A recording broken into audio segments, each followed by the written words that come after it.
वृंदावन धाम श्री राधे राधे गाएंगे मन चल रे वृंदावन धाम श्री राधे राधे गाएंगे मन चल रे वृंदावन धाम श्री राधे राधे गाएंगे मन चल रे वृंदावन राधे राधे गाएंगे। देखिए ओ राधे राधे गाएंगे श्यामा श्यामा गाएंगे। अगर ऐसे आपने गाया राधे राधे तो यहाँ से लेकर के करही गांव में नहीं पहुंच पाओगे महाराज। इसलिए सभी भाव में होकर के तालियों के साथ में गाएंगे क्या?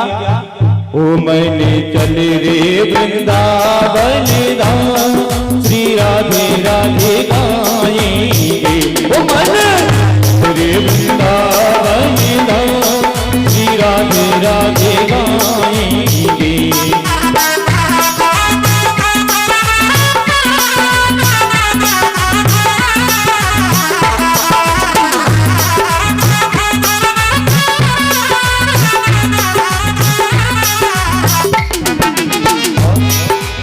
राधे राधे गाएंगे श्यामा श्यामा गाएंगे। राधे राधे गाएंगे श्यामा श्यामा गाएंगे। राधे राधे गाएंगे श्यामा श्यामा गाएंगे। राधे राधे गाएंगे श्यामा श्यामा गाएंगे।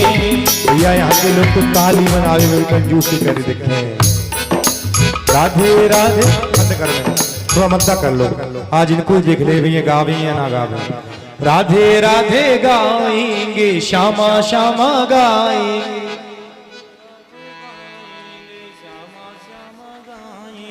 राधे राधे गाएंगे श्यामा श्यामा गाएंगे। राधे राधे गाएंगे श्यामा श्यामा गाएंगे। ओ तुम्हें मिल जावे साथे श्याम राधे राधे गाएंगे।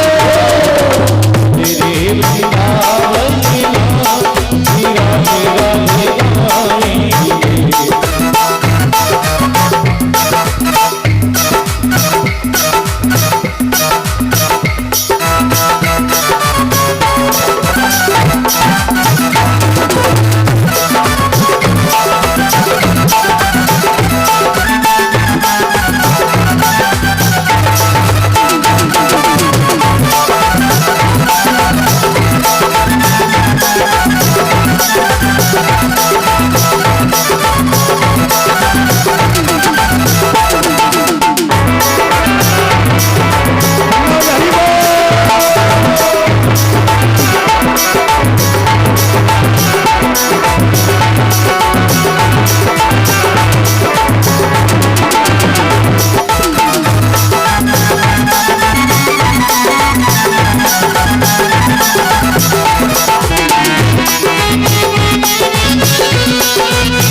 वृंदावन के बाके बिहारी वृंदावन में बाके बिहारी वृंदावन में बाके बिहारी। ओ वृंदावन में बाकी बिहारी बाकी बिहारी बाकी बिहारी बाकी बिहारी बाकी बिहारी। वृंदावन में बाकी बिहारी बाकी बिहारी बाकी बिहारी। ओ वृंदावन में बाकी बिहारी उड़ के बैठे कामरकारी उड़ के बैठे कामरकारी। नाभन के बाक बिहारी उड़ के बैठे कामरकारी। वृंदावन में बाकी बिहारी उड़ के बैठे कामरकारी। वृंदावन के बाक बिहारी उड़ के बैठे कामरकारी। वृंदावन की बाकी बिहारी उड़ के बैठे कामरकारी। ओ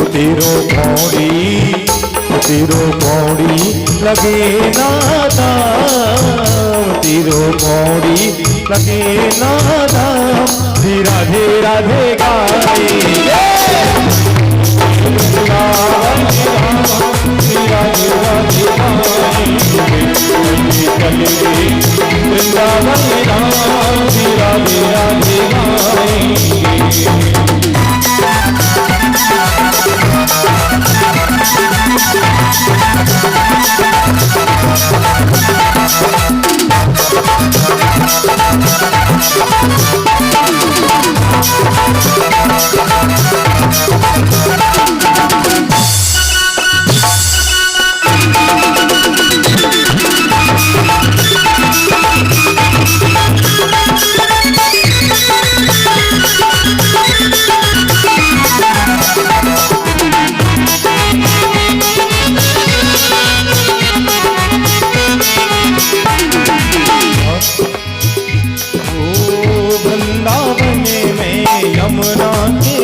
यमुना किनारा है यमुना किनारा, वृंदावन में यमुना किनारा, वृंदावन में यमुना किनारा, शीतल निर्मित बहेगी धारा, शीतल बहती की धारा, ओ शीतल बहेगी निर्मल धारा, शीतल बहती निर्मल धारा, वृंदावन में यमुना किनारा, शीतल निर्मल बहेगी धारा, वृंदावन में यमुना किनारा, शीतल निर्मल बहती धारा, शीतल निर्मल बहेगी धारा, शीतल निर्मल बहेगी धारा, शीतल निर्मल बहती धारा, शीतल निर्मल बहती धारा, वृंदावन में यमुना किनारा, वृंदावन में यमुना किनारा, शीतल निर्मल बहेगी धारा, शीतल निर्मल बहती धारा, और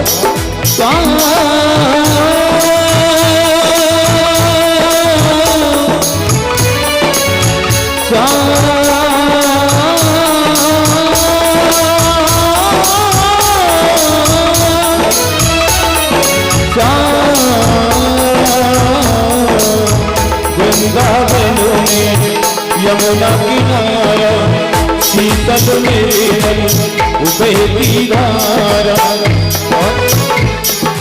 फिर ओ तुझे मिल जाएंगे, तुझे मिल जाएंगे घनश्याम राधे राधे गाई,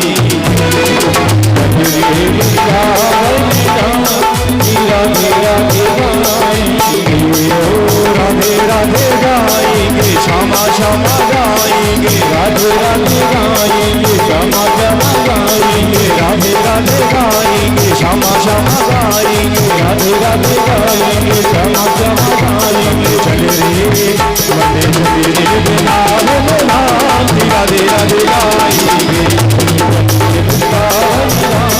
राधे राधे गाएंगे, मन चल रे बिना राधे राधे गाएंगे, राधे राधे गाएंगे, मन चल रे बिना राधे राधे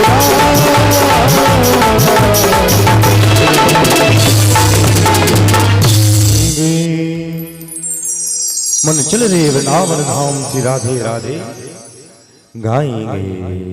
बोली वृंदावन बिहारी लाल की जय। आज हिरण्यकश्यप ने ये प्रण ले लिया कि मैं जब तक अपने भाई की मृत्यु का बदला नहीं लूंगा, जब तक मैं शांत नहीं बैठूंगा महाराज। आज मेरे गोविंद ने धर पृथ्वी का अभिमान दूर किया, पृथ्वी को अभिमान दूर करके आगे बढ़े। आगे जाकर मैत्री मुनि कहते हैं, विदुर ने पूछा भगवान हिरण्यकश्यप का वध किया, इसका मूल कारण क्या था?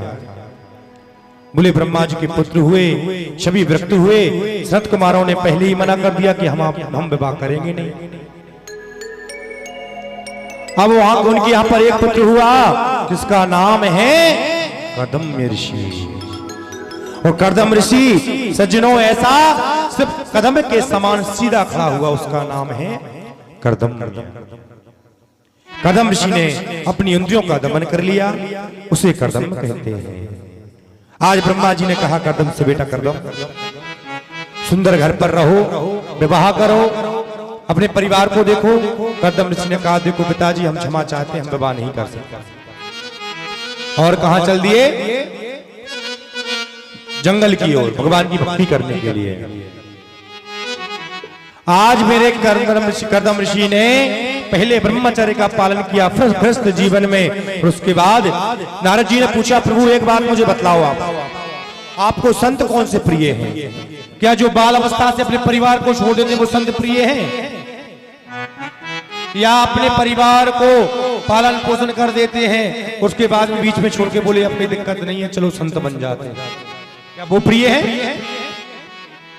या जिसका विवाह नहीं हुआ, देख लिया अंत समय के विवाह नहीं हो रहा, अब एक ही रास्ता बताया संत बन जाओ, क्या वो प्रिय है?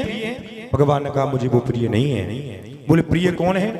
पहले शास्त्र कहता है कि पहले ब्रह्मचर्य का पालन करो, फिर दूसरा गृहस्थी में आओ, उसके बाद मेरा जीवन यापन करो। कैसे? बोले संत तो महाराज 24 घंटा तुम्हारा ध्यान धरते हैं, फिर भी तुम्हें प्रिय नहीं है। बोले प्रिय तो है, लेकिन सबसे ज्यादा प्रिय है मुझे तो गृहस्थ का संग।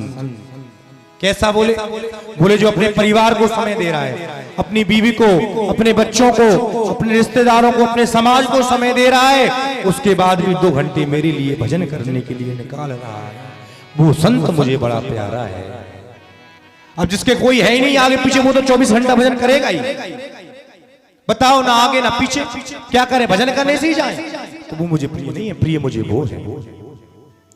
आज इधर भगवान ने ब्रह्मा जी से कदम छीने मना किया और भगवान की तपस्या के लिए पहुंचे हैं और सुंदर संकल्प लेकर तपस्या को प्रारंभ किया। तपस्या करना प्रारंभ हुआ। महाराज तपस्या करते करते करते करते बोले देखो, करदम जी ने कहा कि देखो प्रभु, हम तो तपस्या भगवान की भक्ति के लिए कर रहे हैं। तो मन में विचार कर लिया कि मन में वैराग्य आ गया, कठिनाई आती है, इसलिए संत का जीवन बड़ा संत चरित्र, सुंदर चरित्र है। इसलिए चंद संत का चरित्र और संत का चित्त मुझे धरना चाहिए। करदम जी चले गए, जाकर गृहस्थ में तपस्या की। तपस्या करते करते बूढ़े होने लगे, और जब बूढ़े होने लगे तो एक दिन तपस्या भंग हो गई। तपस्या भंग हुई तो विचार आया कि बताओ, बूढ़े हो गए, उम्र निकलती जा रही है, भगवान का तो अभी कुछ पता नहीं कब मिलेंगे, और इधर शादी का समय और निकला जा रहा है। दोनों तरफ से चले जाएंगे, ना घर से, ना घर के गए, बोले ना घर के ना बाहर के। तो भगवान ने विचार किया, अच्छा बताओ, कोई तपस्या करता है धन दौलत के लिए, कोई करता है परिवार के लिए, लेकिन इन उड़ऊ महाराज को देखो किसके लिए तपस्या कर रहे हैं। बोलिए अब शादी हो जाए बुढ़ापे में। बताओ, बड़ऊ महाराज काय के लिए कर रहे हैं? शादी के लिए। भगवान ने दर्शन दिए, करदम मैं तुम्हारी तपस्या से प्रसन्न हूं, मांगो। बोले बस कुछ नहीं प्रभु, मैं तो सिर्फ आपका दर्शन करने की लालसा थी मेरे मन में। देखो अभी और कुछ विचार हो तो मांग लो। बोले नहीं, बस दर्शन करना था। लेकिन एक बात कहें करदम, हम क्या है आपके विवाह की बात करे आए। बोले कहां? बोले यहाँ पर जो करदम सिंह ने देखो तपस्या करने के बाद, बोले हमने पहले क्या होता था, पहले जमाने में यही होता था कि एक ब्राह्मण जाता था और एक साथ में नाव जाते थे, ये संबंध तय कराते थे, बात चल जाती थी, काम भी हो जाता था। लेकिन आजकल वो रिवाज रहे नहीं।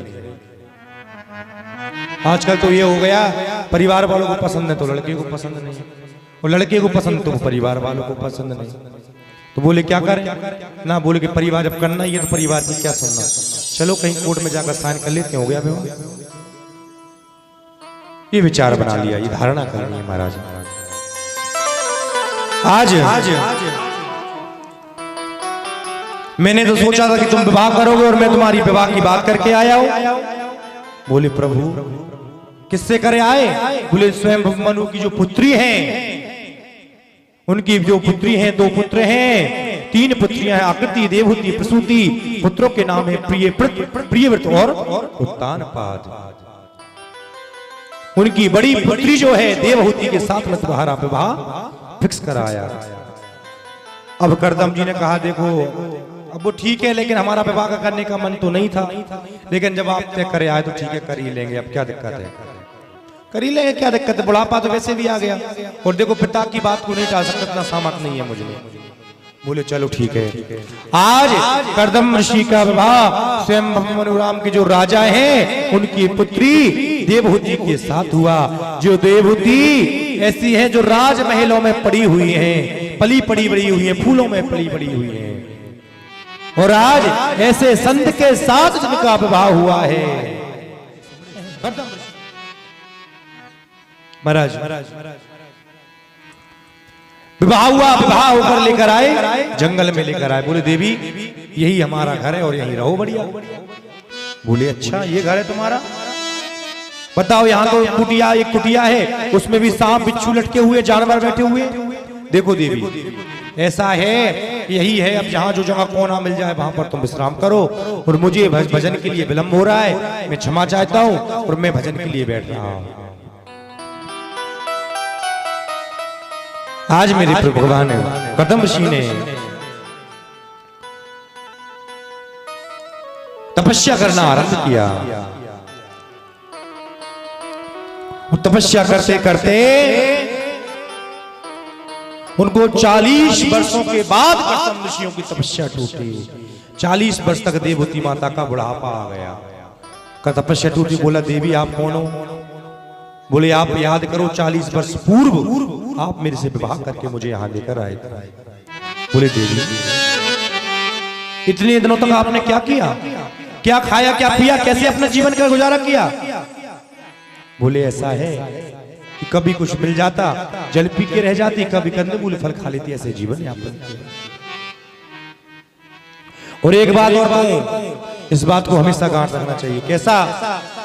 कि अपनी पत्नी की परीक्षा और मृत्यु की परीक्षा जब ले संकट के समय लेना चाहिए। और संकट के समय साथ ले जाओ, वो समझो मित्र है। कैसा? कि धीरज धरम मित्र अरुणारी, धीरज धरम मित्र अरुणारी, धीरज धरम मित्र अरुणारी, धीरज धरम मित्र अरुणारी, आफत काले परखिए नारी, आफत काले परखिए नारी, धीरज धरम मित्र अरुणारी, आपद काल परखियो चारी, धीरज धरम मित्र अरुणारी, आफत काल परखिए नारी, धीरज धरम मित्र अरुणारी, धीरज धरम मित्र अरुणारी, धीरज धर्म मित्र अरुणारी, आपद काल परखियो चारी। आज कदम ऋषि बड़े प्रसन्न हुए और कदम ऋषि ने माता देवहूति का हाथ पकड़ा और एक सरोवर में डुबकी लगाई। उस सरोवर में डुबकी लगाने के बाद माता देवहूति की उम्र ऐसे हो गई मानो जैसे 16 वर्ष की कन्या। बोले मैं तुम्हारी तपस्या से बड़ा प्रसन्न हूं देवी।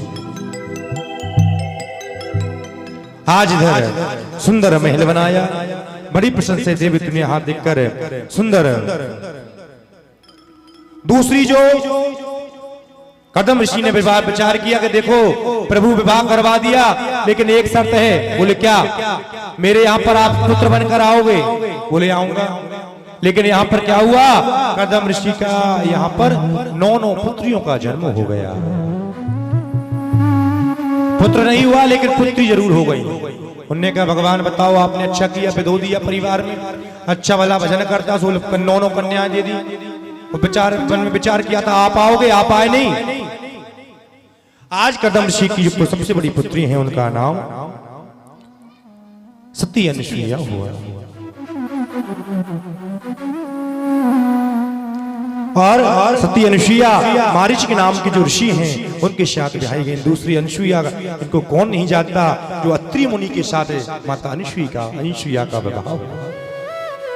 माता अनुसुईया और अत्रि मुनि का। माता अनुसुईया ने नारी धर्म के बारे में माता सीता को बताया है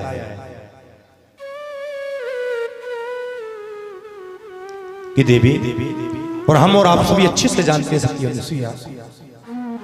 इधर ठाकुर जी के यहां पर जिस नारी ने अपने पति को परमेश्वर रूप में देखा है, उसके बाद समझो वो नारी आज भी सती अनुसुईया के समान है। वशिष्ठ जी के पत्नी इंद्रावती हुई, कदम ऋषि की पुत्री भृगु मुनि की पत्नी हुई, कदम की यहाँ पुत्री। ऐसी गुणवंती कन्याओं को जन्म दिया। मन में सोचा था कि एक पुत्र होते वन को चला जाऊंगा, लेकिन यहाँ तो परिवार बढ़ गया है। 9 कन्याओं का विवाह कर दिया। कर्दम ऋषि के यहाँ पर 10वें पुत्र बनकर मेरे प्रभु कपिल देव जी का आगमन हुआ। बोलिए कपिल देव भगवान की जय। कपिल देव से कहा, अपनी पत्नी से कहा कि देखो देवी, ये पुत्र रहा और ये परिवार तुम्हारे भरोसे छोड़ रहा हूं और मैं तो भगवान के भजन को जा रहा हूं। अपने पुत्र को परिवार सौंप के भगवान के भजन के लिए कदम ऋषि चले गए महाराज। माता देवहूति घर जाती, ऋषियों को घर बुलाती और साथ में अपने पुत्र को लेकर जाती। महाराज भागवत कथा कहीं हो रही हो तो अपने साथ में अपने पुत्र को लेकर जाती। और एक बात और कहूं मैया, इन बालकों को हम मेला दिखाने के लिए तो बड़े भाव से बड़े प्रेम से ले जावे, चलो मेला देखने के लिए चाहता चलें। और जब कथा होने की बात आवे तो बोल दे नहीं बेटा वहां मत चलना, वहां आंधी तूफान चलेगा, लपट लगेगी, फालतू तबीयत खराब हो जाएगी। तो मैया कथा में लेके आओगे तो कुछ ना कुछ उसको सीखने कोई मिलेगा ना। लेकिन ऐसा हम नहीं करते। आज इधर मेरे प्रभु ने कपिल देव जी की 9 बहनें, सबसे बड़ी वृद्धा माता बैठी हैं। कपिल जी का प्रश्न करती हैं, प्रभु मेरी परिस्थिति बड़ी खारिज हो, इंद्रियों को जितेंद्रियां गिंद्रियां 5 इंद्रियां, बोले क्या करना चाहिए? बोले माता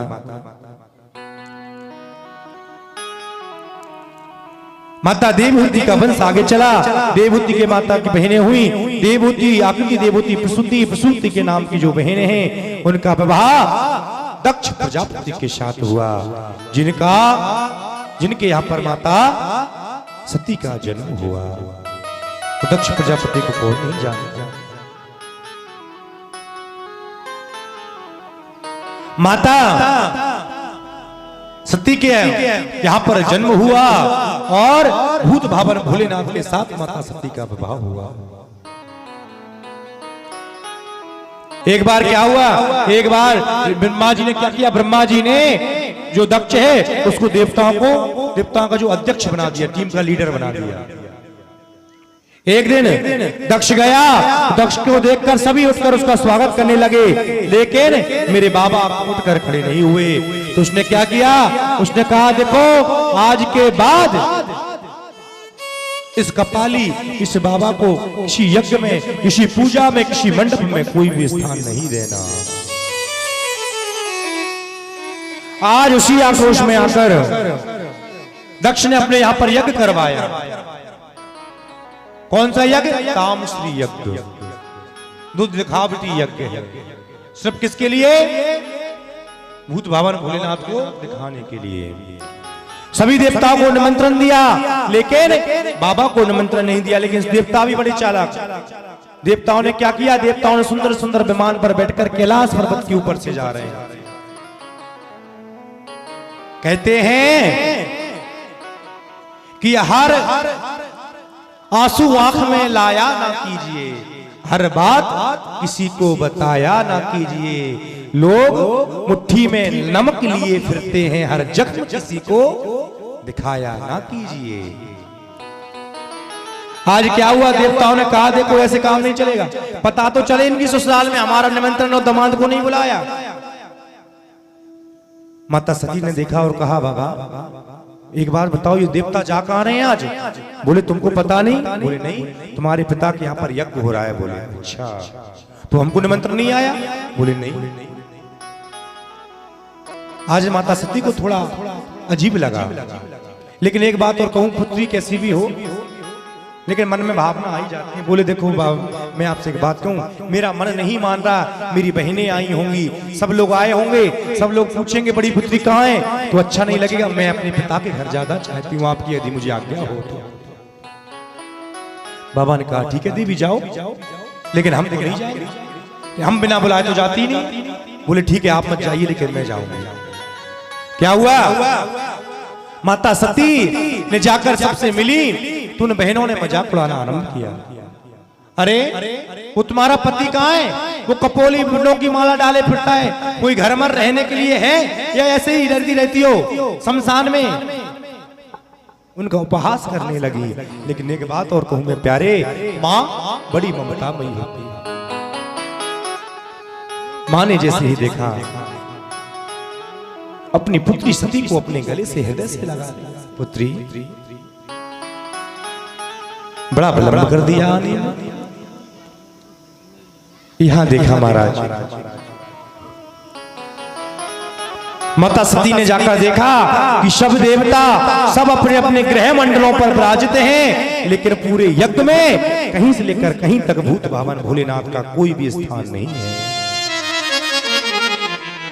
आज ये देखकर क्रोध आ गया माता सती को और कहा, देवताओं तुम्हें पता नहीं है शायद इस बात का कि भूत भावन भोलेनाथ के बगैर ये कार्य सफल नहीं हो सकता, और तुम तो यहां पर विराजित थे, तुम्हारी आंखों के सामने मेरे पति का अपमान हुआ और तुम देखते रहे।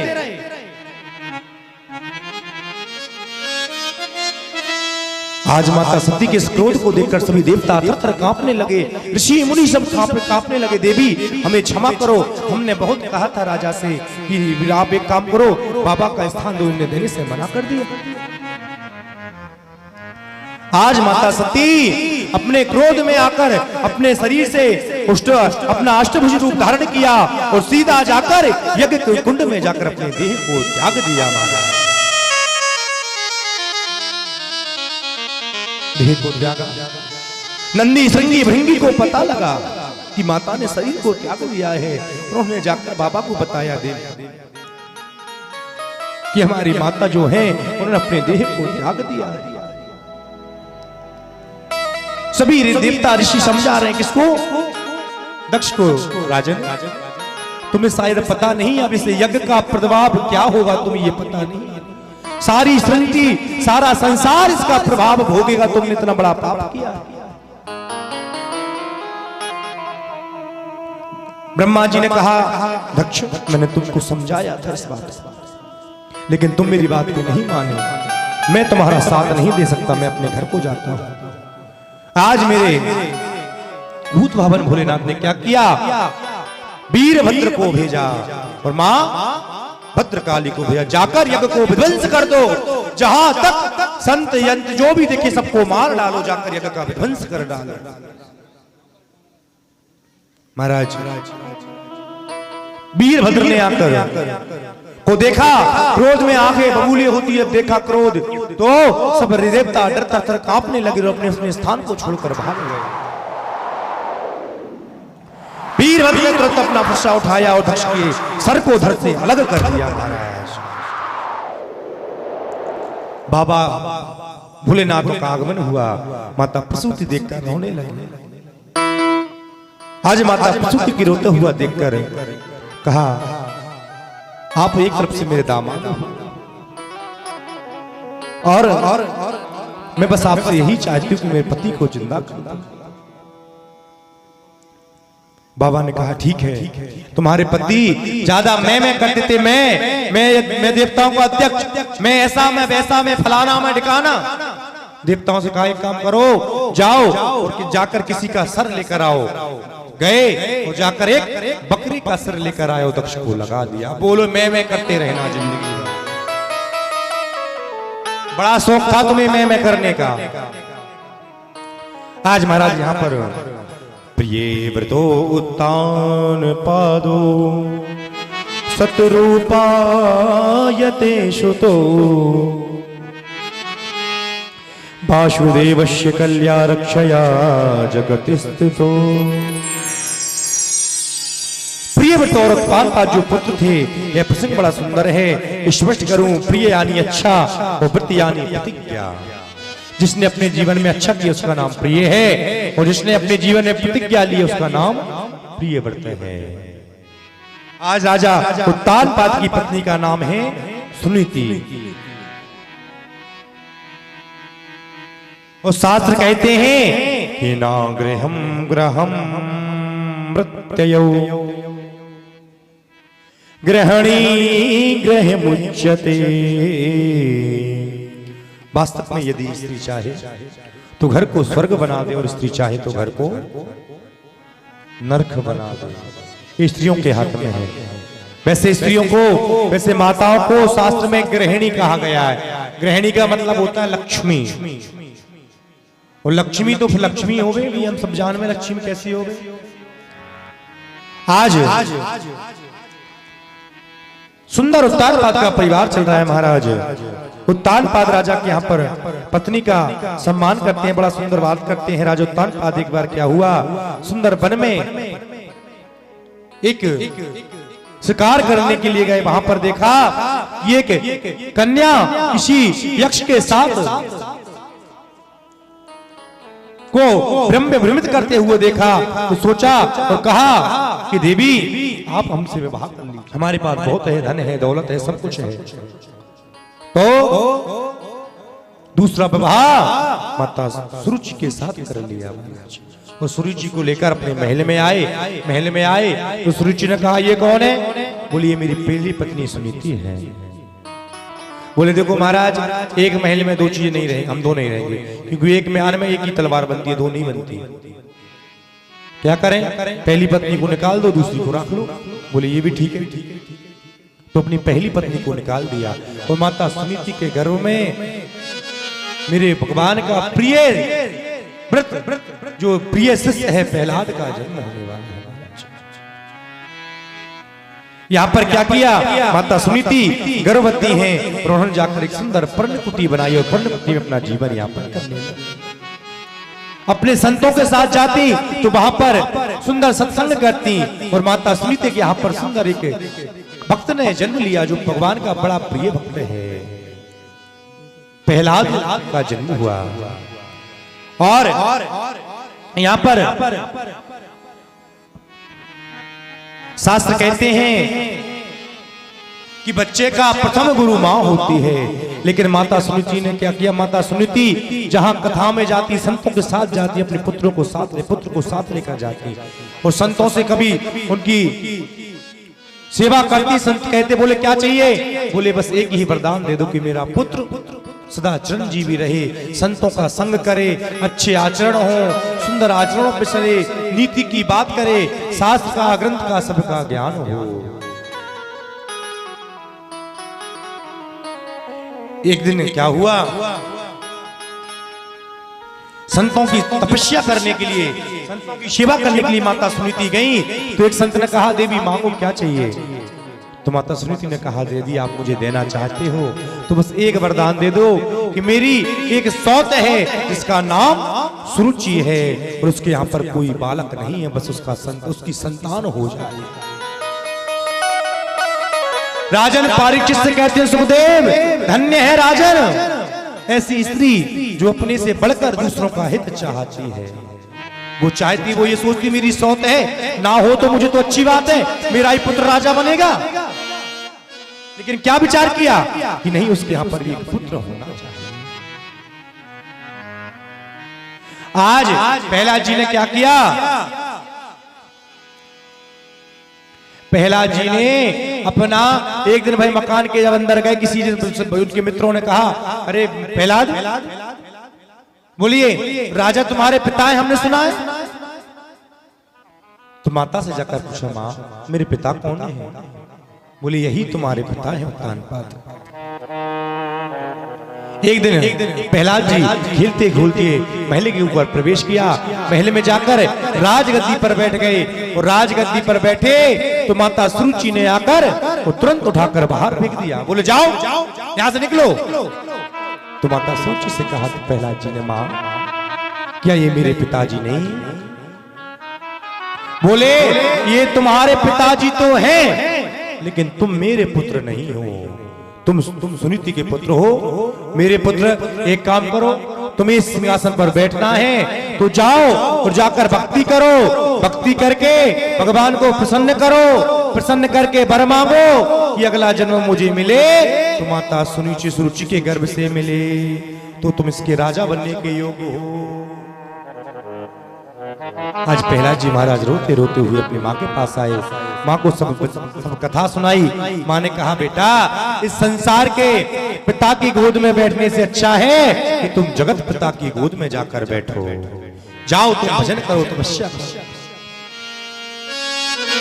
आज प्रहलाद 5 वर्ष की जिसकी आयु है वो भगवान को पाने के लिए चला जा रहा है, भगवान की भक्ति करने के लिए।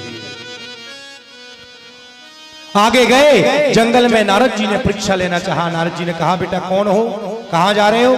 और एक बात और स्पष्ट कर दूं, जिसको नारद यदि मिल जाए तो समझो उसको भगवान मिलना निश्चित है, क्योंकि नारद संत नहीं संता है। एक हनुमान जी महाराज संता है, दूसरे नारद जी संता है, संत नहीं संता। आज पहला से पूछो कहां जा रहे हो? बोले भगवान की भक्ति के करने के लिए। अच्छा भगवान एक बताओ, किसने पागल बना दिया तुम्हें? जंगल में भगवान मिलते हैं? जंगल में तो सिंह मिल जाएगा तुम्हें, बाघ मिल जाएगा, खा लेगा, क्या करोगे? बोले देखो हमें इसकी चिंता नहीं है महाराज, जब भगवान को पाने के लिए निकले हैं तो कुछ होगा जो देखा जाएगा। बोले अच्छा। बोले एक काम बताओ, एक बार बताओ, घर में भोजन कितनी बार करते थे? बोले 3 बार। अब जंगल में कौन बना के देगा तुम्हें भोजन? घर में तुम्हें तुम्हारी मां खिलाती थी, जंगल में कौन देगा बना के? तो ध्रुव जी प्रहलाद जी महाराज ने बहुत सुंदर बात कही कि जब दांत ना दियो तब दूध दियो है, और अब दांत दिए तो कछु और भी देगो। महाराज जब बालक का जन्म होता है, शिशु का जन्म होता है, तो वो अपनी माता के स्तन पान करके अपना जीवन यापन करता है। और जब भगवान ने दांत दे दिए तो कुछ ना कुछ चबाने को तो मिलेगा ही। बोले अच्छा ठीक है। भगवान नारद की जो है, नारद का विश्वास अटूट हो गया। बोले चेला बनने के योग्य है हमारे। बोले एक काम करो। बोले बताओ। बोले गुरु, किसी को गुरु बनाया? बोले नहीं बनाया। तो पागल हो क्या? बगैर गुरु के तो भगवान मिलते ही नहीं। बोले जब आप इतना ज्ञान दे रहे हो तो आप ही बन जाओ गुरु, आप सामने खड़े हो तो आप ही बन जाओ। सुंदर नारद जी ने 12 अक्षर मंत्र का जाप कान में उनके यहाँ पर मंत्र फूका। किसके? प्रहलाद जी महाराज के मंत्र में। और जाप करना आरंभ किया। आइए 2 मिनट आप और हम सभी इस मंत्र का जाप करते हैं। ओम नमो भगवते वासुदेवाय नमः। ओम नमो भगवते वासुदेवाय नमः। ओम नमो भगवते वासुदेवाय नमः। ओम नमो भगवते वासुदेवाय। ओम नमो भगवते वासुदेवाय नमः। नमो भगवते वासुदेवाय नमः। ओम नमो भगवते वासुदेवाय नमः। ओम नमो भगवते वासुदेवाय।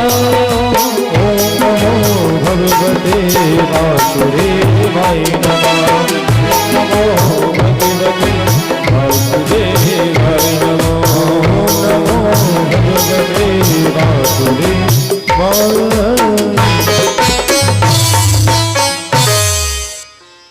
आज महाराज सुंदर आज ऋषि प्रहलाद जी महाराज का जाप करते करते 1 महीना हो गया है। महीना चल रहा है महाराज। एक आचमन जल की आजल देखकर महाराज बैठ गए और खाते खाते सुबह से 6 दिन हो गए। 6 दिन तो बिल्कुल 6वीं रात्रि में जाकर केवल फल खाकर अपना जीवन यापन किया। निरंतर जाप चल रहा है महाराज। त्रियान प्रथमे प्रात्मं कपित्वा दर्शनम अव्यक्त्यम मृत्यु शरणम माशम त्यार्चनम हरिम। ध्रुव जी महाराज का भजन करते करते 5वां महीना आरंभ हो गया और 5वें महीने में अपनी श्वास को रोक लिया। और जब श्वास को रोका तो देवता घबराने लगे, भगवान के पास जाकर ले प्रभु हमारी रक्षा करो। बोले क्या हुआ? बोले आपका कोई भक्त आपकी तपस्या कर रहा है जिससे हमारा कंठ अवरुद्ध हो गया। बोले तो बिल्कुल चिंता मत करो, मैं अभी जाकर उसको दर्शन देता हूं। भगवान ने आकर प्रहलाद जी के सामने खड़े हो गए। प्रहलाद से कहा पुत्र मैं तुम्हारी तपस्या से प्रसन्न हूं, मांगो क्या चाहिए। आज प्रहलाद जी ने बहुत सुंदर बात कही। क्या बात कही? ओ तुम सामने हो मेरी, ओ तुम सामने हो मेरी, किस चीज की कमी है। सामने हो मेरी, किस चीज की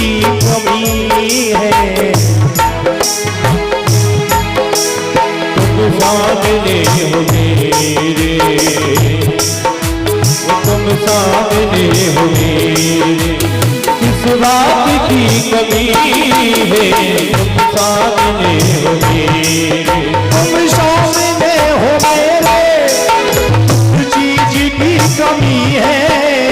तुम सामने हो मेरे, चीज की कमी है। प्रभु तुम सामने हो मेरे, किस चीज की कमी है।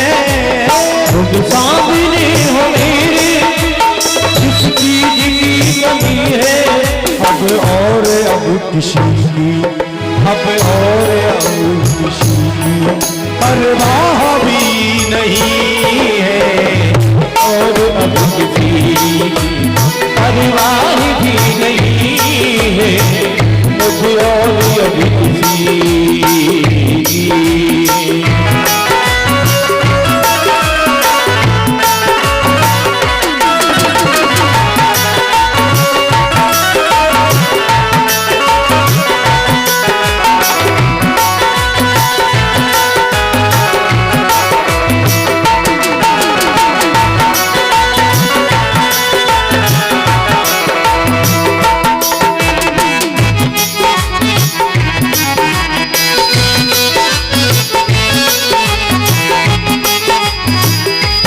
देखिए बहुत ही सुंदर झांकी लगी हुई है आप सभी के बीच में। और देखिए इसमें संशय नहीं करना चाहिए। कथा सत्संग में कभी संशय वाली बात ना करें कोई भी भक्त प्रेमी। कहना है कि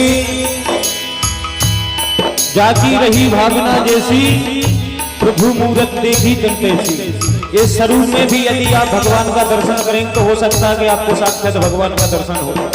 इसीलिए संशय नहीं करना चाहिए। जिस माता बहने भक्त बंधुओं को तिलक बंधन करना है भगवान का तो वे कृपया कर सकते हैं, आनंद लेते रहें और साथ में बोलेंगे क्या, ओ तुम साथ हो जो मेरे, किस बात की कमी है। तुम साथ हो जो मेरे, किस बात की कमी है। तुम साथ हो जो मेरे।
बिन मांगे ही कन्हैया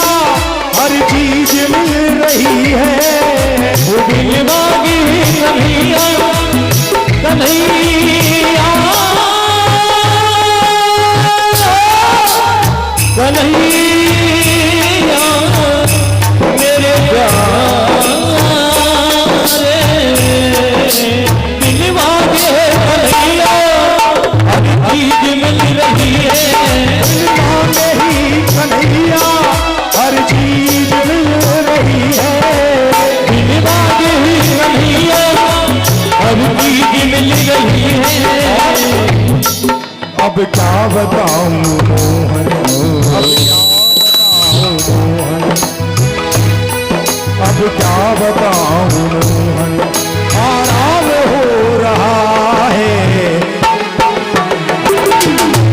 आराम हो रहा है, आपकी खुमारी सब हो रहा है, मेरा आपकी खुमारी सब हो रहा है, मेरा आपकी खुमारी।